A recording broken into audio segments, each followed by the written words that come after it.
It's big. Yeah. Edge of my seat. But let's begin this hour at the UN, where President Obama yesterday led a summit focused on countering ISIS and violent extremism around the world. During his remarks, he discussed the need to combat ISIS's ideology and online recruitment efforts, saying military pressure alone is not enough.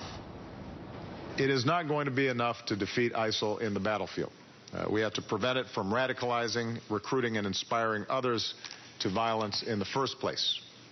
And this means defeating their ideology. Ideologies are not defeated with guns. They're defeated by better ideas, a more attractive and compelling vision. We're stepping up our efforts to discredit ISIL's propaganda, especially online. The UAE's new messaging hub, the Sawab Center, is exposing ISIL for what it is, which is a band of terrorists that kills innocent Muslim men, women, and children.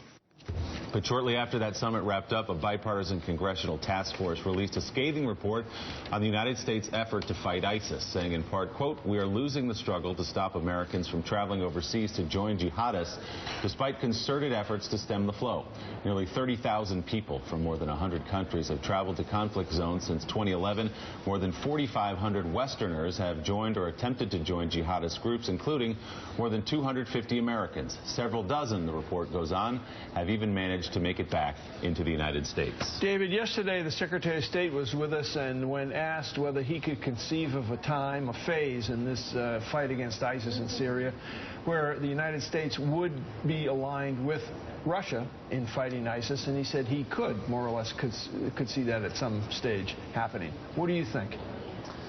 Well, I think if the Russians are prepared to play some real diplomatic cards and create the conditions for a transition, we talked in the last hour about a managed transition in Syria, they would be an essential partner. They do have very close links not only with President Bashar al-Assad, but with the regime as a whole.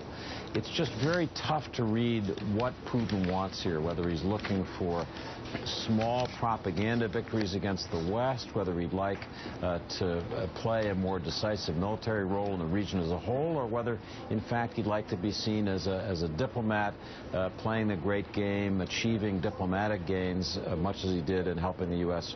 broker the chemical weapons agreement. The honest answer is we don't know. I think there's a lot of anxiety in the region, both about the U.S. seeming to step back and now the Russians stepping forward. Both things are destabilizing.